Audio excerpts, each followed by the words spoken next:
Angin adalah sesuatu yang tidak kelihatan, tetapi bisa menghancurkan.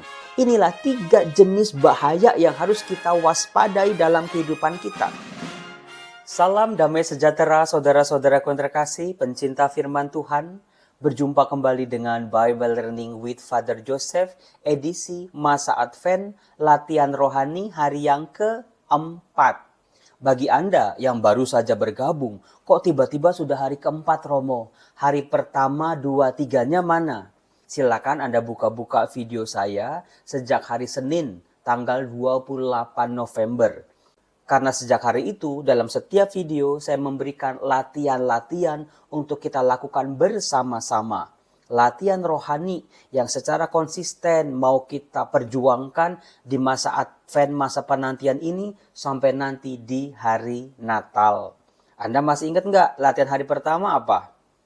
Ingat Romo, kita diajak untuk berbuat sebuah kebaikan dengan tulus, dengan sukacita. Menolong orang bukan untuk mengharapkan orang menolong balik kita kembali, tetapi untuk perbuatan baik itu sendiri. Yang kedua, disadari Romo kita diberi anugerah untuk mengenal Bapa. Yang ketiga, ingat Romo, dalam latihan rohani kita butuh sahabat rohani atau butuh teman. Maka kita pun bisa menjadi teman rohani buat orang-orang di sekitar kita. Nah saudara-saudaraku, apakah Anda masih sanggup? Sanggup Romo, masih kuat, masih kuat, masih semangat, masih semangat. Jangan pernah menjadi kendor kerajinan kita. Sebab apa? Begini, kalau kita latihan fisik, olahraga, kita disuruh keliling lapangan, padahal sebelumnya belum pernah. Lalu juga suruh push up, suruh lompat jongkok, suruh angkat barber. Yang terjadi apa? Kita mudah capek. Kita terengah-engah. Kemudian kita tidur, besok paginya, waduh Romo badan pada sakit-sakit, nggak mau lagi, kapok. Saudara-saudara yang terkasih, percayalah kalau Anda berhenti, Anda tidak akan bertambah apa-apa. Tapi kalau Anda lakukan terus, meskipun sakit di awal, tapi nanti setelah 2 minggu, setelah 3 minggu, itu badan kita akan terbiasa. Nggak pernah lagi sakit, malahan akan bangkit sebuah semangat untuk terus berolahraga. Apalagi ketika kita melihat progresnya kok baik Romo. Progresnya kok berguna buat hidup saya. Nah, demikian juga dengan latihan rohani. Awalnya berat Romo, tantangan, godaan itu datang silih berganti. Kayaknya sebelumnya nggak pernah kayak begini Romo. Begitu saya mau mulai melatih kesabaran, keikhlasan, rutinitas dalam doa, kedekatan dengan Tuhan, tantangannya bertubi-tubi. Saudara-saudara, ketika tantangan datang bertubi-tubi, hambatan itu juga datang menggempur kehidupan kita, jangan berhenti. Itu kuncinya. Nah, di hari yang keempat ini, apa yang bisa saya tawarkan dalam latihan rohani hari ini? Saya mengambilnya dari bacaan Injil dan juga bacaan pertama dalam perayaan Ekaristi harian. Silakan Anda buka kitab suci Anda. Karena bacaan Injilnya diambil dari Injil Matius bab 7 ayat 21 dilanjutkan ayat 24 sampai 27. Apa yang bisa kita korek di situ? Kebetulan bacaannya sangat familiar, sudah sering kita dengar. Tapi coba kita gali lagi. Ada nggak sesuatu yang bisa menjadi bahan latihan kita secara rohani? Saya mau Anda fokus langsung di ayat 24. Dikatakan begini. Tuhan Yesus mengajar para muridnya, semua orang yang mendengar perkataanku dan melakukannya. Wah Romo, kayaknya kok familiar ya 2 kata itu ya. Menjadi pendengar firman dan pelaku firman. Apakah kita konsisten melakukan firman Tuhan?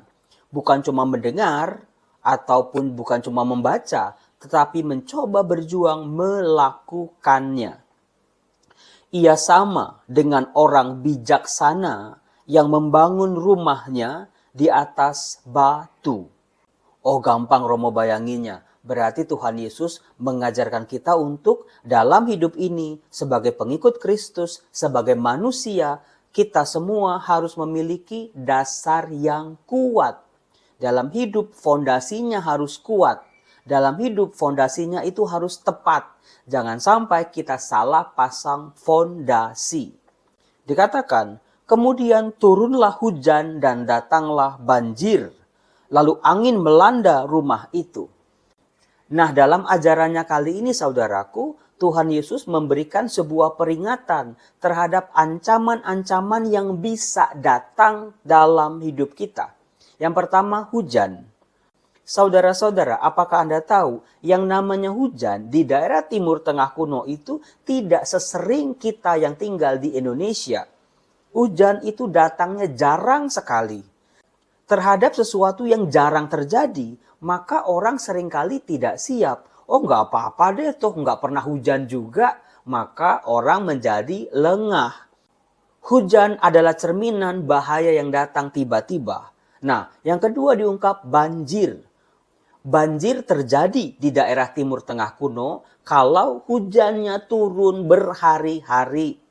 Nah, saudaraku, kalau hujan sudah turun sehari, 2 hari, orang-orang di sana itu sudah bisa memprediksikan, waduh, kayaknya bakal banjir ini.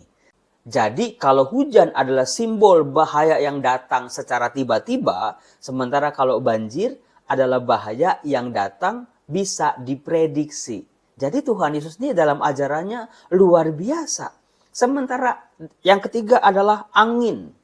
Angin adalah sesuatu yang tidak kelihatan, tetapi bisa menghancurkan. Nah, saudara-saudara, inilah 3 jenis bahaya yang harus kita waspadai dalam kehidupan kita. Apa saja tadi? 1, bahaya yang tidak bisa diprediksi, datang tiba-tiba. Yang kedua, bisa diprediksi. Yang ketiga, tidak kelihatan. Nah, kemudian apa yang dialami oleh rumah itu?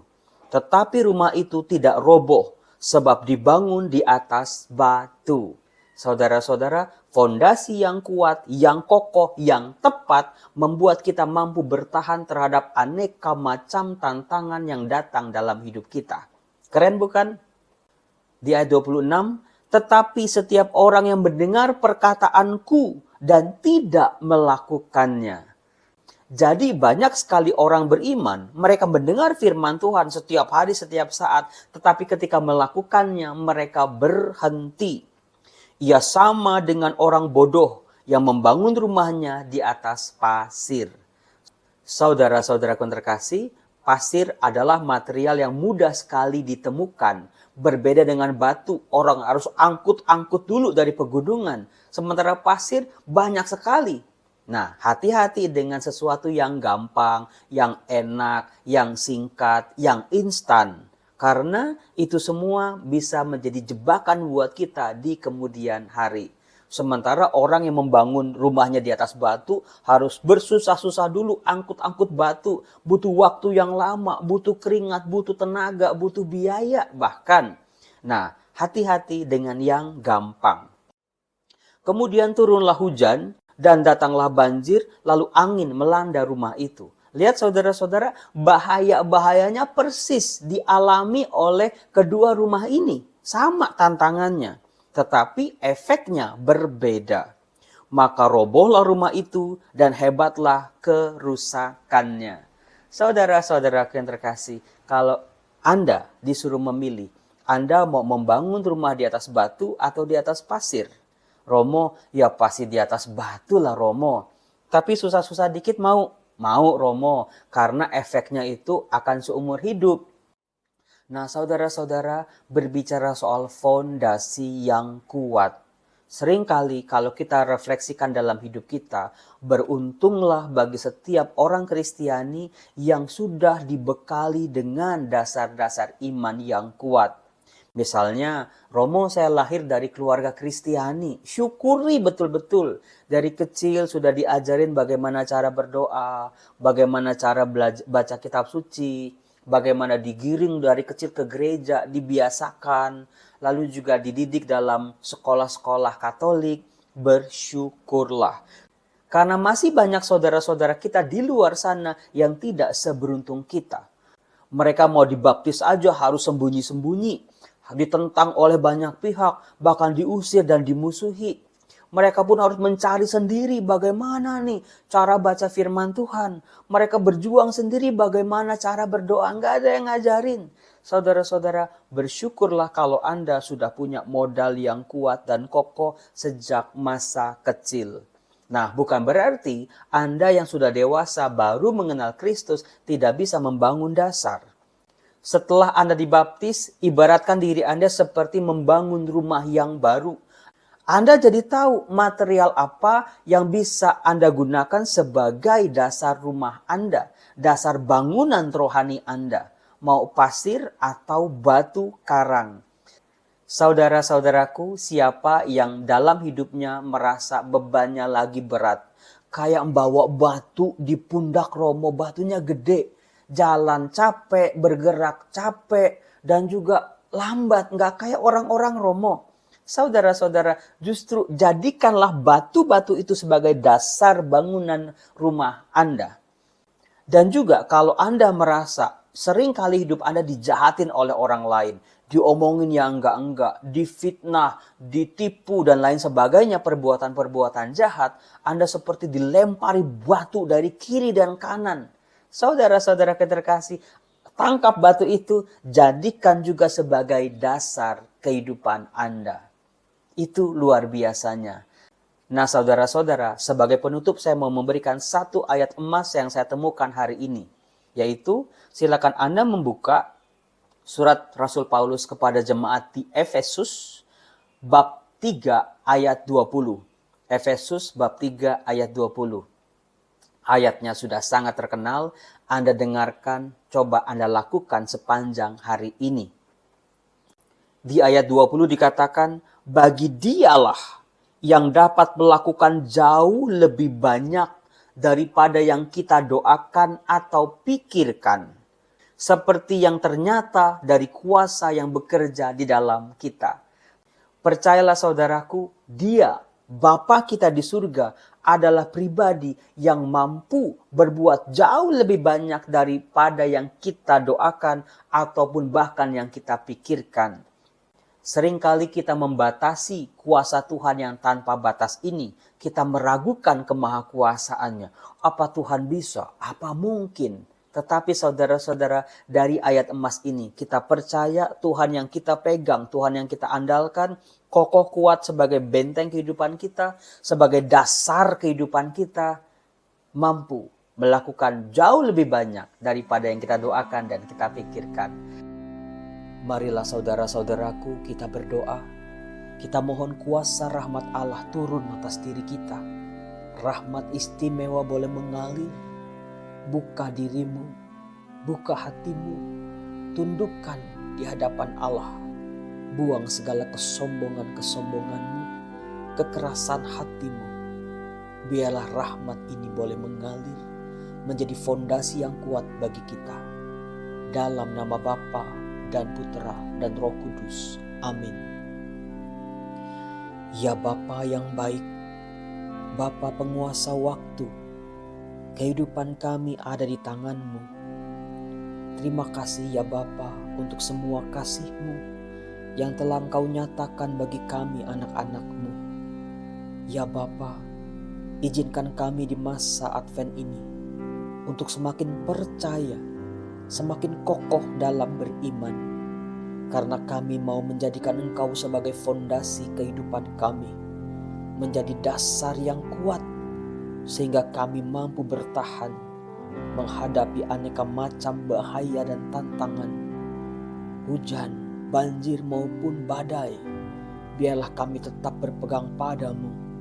Kuatkanlah kami ya Tuhan, setiap hari dengan asupan-asupan rohani-Mu, dengan penyertaan-Mu, dengan kemahakuasaan-Mu.